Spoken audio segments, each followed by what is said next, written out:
दुर्भाग्य है इस बक्सर जिले के अरियाव गांव का, अरियाव गांव की जनता को कि आज 80 साल हो गया लेकिन आज भी यहां पर स्वास्थ्य केंद्र नहीं है।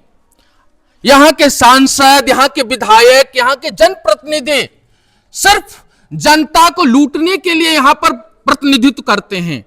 अरियाव गांव में लगभग 36 हैं सदस्य, मुखिया से लेकर वार्ड सदस्य से लेकर सरपंच से लेकर, लेकिन किसी ने को भी यह ध्यान नहीं होता है कि 20,000 की जनसंख्या, 25,000 की जनसंख्या, यहां की प्रॉपर लगभग 14,000 है और सारे गांव इसमें सम्मिलित हैं। इसके बाद भी इस स्वास्थ्य केंद्र पर किसी का नजर नहीं है।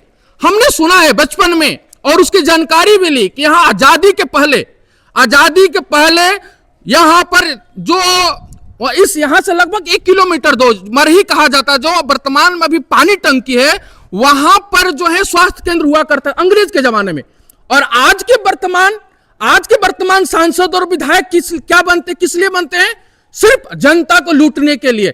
यहां जनप्रतिनिधियों को कोई दिक्कत नहीं है क्योंकि उनके लिए प्राइवेट स्कूल है, प्राइवेट हॉस्पिटल है, लेकिन यहां के आम जनता के लिए अस्पताल नहीं है, एक स्वास्थ्य केंद्र तक नहीं है। तो आप किस लिए राजनीति करते हैं? यहां के सांसद राहुल सिंह जी, आपने बड़े बड़े शायरी लिखते हैं, बड़े बड़े आपने कोटेशन लिखते हैं, लेकिन आप कभी इस बारे में कभी आप मीटिंग करेंगे क्या कि अरियाव इतनी बड़ी जनसंख्या वाला गांव है लेकिन आज यहां पर स्वास्थ्य केंद्र नहीं है। यहां की गरीब जनता जो है उनको कई किलोमीटर दूर जाना पड़ता अपने इलाज कराने के लिए। यहां का जो स्वास्थ्य केंद्र है वो भी मैंने सुना, उनका जानकारी भी लिया कि यहां का स्वास्थ्य केंद्र जो था वो कहीं दूसरे जगह ट्रांसफर कर दिया गया जिसका कुछ भी उपयोग नहीं है।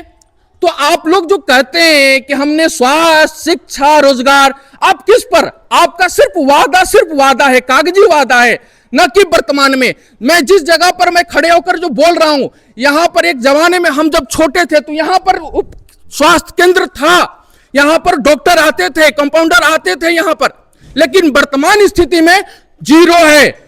जितनी भी उसकी फंड आती है पता नहीं कहां गोल और कहां घोटाला हो जाता है, भ्रष्टाचार के भेंट हो जाता है।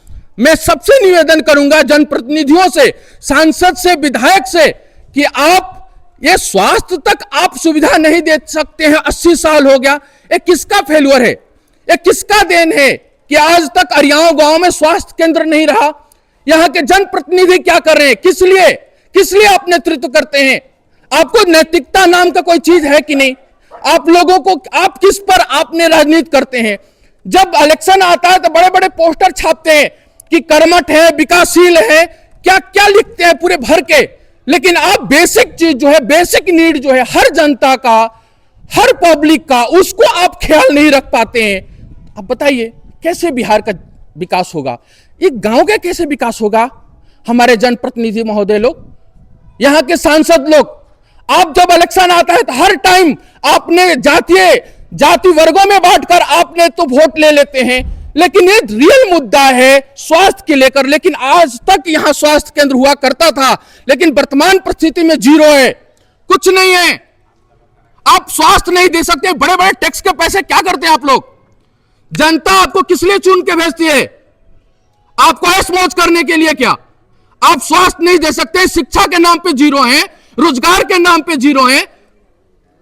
एक गंदा ये जो खेल है आप लोगों को कागजी, ये अफसरशाही, ये राजनेता बनने के लिए आप लोग से कहीं अच्छा, मैंने पिछले वीडियो में बोला था, अंग्रेज थे, अंग्रेज के जमाने में यहां पर स्वास्थ्य केंद्र हुआ करता था, लेकिन वर्तमान परिस्थिति में यहां पर उप केंद्र तक नहीं है, यहां पर डॉक्टर तक नहीं आते हैं।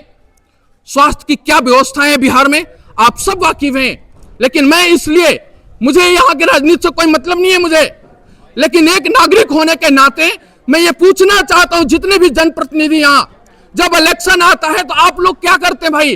कितने लोग खड़े होते हैं विकास के लिए, कर्मठ ईमानदार लोग, लेकिन जब भी इलेक्शन खत्म हो जाता है सिर्फ राजनीति होता है विकास के पैसों को लूटने के लिए।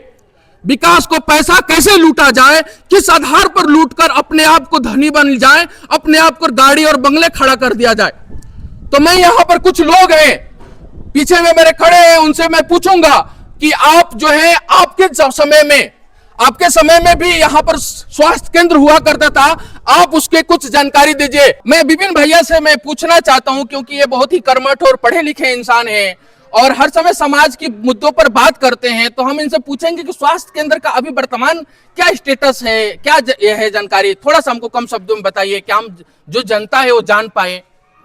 हम जब से देखते हैं, जानते हैं और पता है कि इस गांव में पहले स्वास्थ्य उप केंद्र हुआ करता था। इसी पंचायत में यहाँ एक लंबा सा रूम हुआ करता था और एक कोने में जी, हम भी देखे, हम लोग भी यहाँ पर खेलते थे तो एक लंबा था, लेकिन उसका कोई जर्जर स्थिति और टूट गया। फिर वहाँ एक डॉक्टर साहब बैठा करते थे जी, लेकिन धीरे धीरे वो भवन टूट गया और डॉक्टर साहब लापता हो गए। बाद में बहुत दिन में इंतजार करने के बाद मैंने डुमरांव सीएस से पता किया तो उन्होंने कहा कि यहाँ पे एएनएम बैठती है, लेकिन एएनएम कहाँ बैठती है, कब आती है, कब जाती है, किस दिन आती है, किसी को पता नहीं। और गांव के लोग भी आके घूम के देख के चले जाते हैं, लेकिन किसी के अंदर वो जिज्ञासा नहीं है कि हम जिसे वोट देते हैं वो हमारे लिए क्या करता है, हमारा स्वास्थ्य केंद्र कहाँ गया। तो यही दुर्दशा का तो मुख्य कारण हमको लगता है यही है कि आम जनता को भी उसको फिक्र नहीं है। आम जनता भी वो भगवान भरोसे रहती है और यहाँ पर स्वास्थ्य केंद्र होने के बाद भी मतलब उपकेंद्र में भी आती है, उसका मनमानी है, जब मर्जी कर चाहे जब मर्जी न जाए। और मुखिया और जनप्रतिनिधि हमको लग रहा है कि उनको कोई काम नहीं है, उनको जनता से उनको लगता है कि विकास का पैसा सिर्फ उनको खाने के लिए, बस जिसमें इंटरेस्ट हो, लाइब्रेरी में इंटरेस्ट हो, वहाँ गेट बनाने में मैंने सुना इंटरेस्ट हो, या पानी टंकी का प्यूरिफाई करने के लिए कहा तो सुना है कि बहुत सारे फंड आया था, वो चला गया। आम सभा होता नहीं, सिर्फ आम सभा के नाम पर कोई फोटो डालकर खत्म कर दिया जाता है। तो क्या इसी तरह से बिहार का विकास हो सकता है क्या? गांव का विकास इसी तरह से हो सकता है क्या? हम मतलब दंग रह जाता है आदमी के ग्राउंड लेवल पर क्या स्थिति है हमारे गांव का, हमारे क्षेत्र का। सांसद, विधायक, बड़े बड़े नेता अपने आप को बड़े बड़े मतलब सेलिब्रिटीज कहने वाले, बड़े बड़े नेताओं के साथ फोटो खिंचवाने वाले पता नहीं कहाँ गुम हो जाते हैं। बेसिक चीजों पर भी आवाज नहीं उठा पाते हैं, बेसिक सुविधाएं नहीं दे पाते हैं और अपने आप को बड़े नेता घोषित करते हैं। तो आपसे नम्र निवेदन है विपिन भैया मेरा भी, आप कुछ बोलना चाहते हैं? अभी आप बताए कि जनप्रतिनिधि, तो जनप्रतिनिधि का इंटरेस्ट उसी में है जिसमें फंड हो। बस एक मुद्दा सही है। ये उप स्वास्थ्य केंद्र का मुद्दे से उनको कोई लाभ, आर्थिक लाभ होने वाला नहीं है, इसलिए वो इस पे ध्यान नहीं देते हैं। और स्वास्थ्य केंद्र कहीं चलता है, कहीं भाड़े में चलता है, लेकिन गांव को लोगों को नहीं मालूम। जैसे कि लाइब्रेरी है, अरियाव में सरकारी फंड से लाइब्रेरी बना है, कहाँ बना है, गांव के 98% लोगों को मालूम ही नहीं है कि लाइब्रेरी है कहाँ। नहीं, एक दिन तो मुद्दा रहेगा हम लोग का, ये तो स्वास्थ्य केंद्र का ही सिर्फ है, क्योंकि बेसिक जरूरतें हमारे जनता को स्वास्थ्य केंद्र का है, उस पर आज हम लोग बात करेंगे। और अगला जो है जरूर हम लोग लाइब्रेरी हो, गांव के जो भी आदर्श जो कहलाता था गाँव, उस पर हम लोग जरूर बात करेंगे, बिना डरे बिना किए। यही तो पत्रकारिता, क्योंकि हमारा जो स्तंभ है पत्रकारिता, वो चौथा स्तंभ है कानून का। हम लोग जरूर आवाज उठाएंगे, निर्भय, बिना डर के, बिना किसी संकोच के। धन्यवाद। हमारे विकास जी को भी धन्यवाद, आज उन्होंने आज रिकॉर्डिंग कर रहे हैं, उनको भी बहुत बहुत धन्यवाद।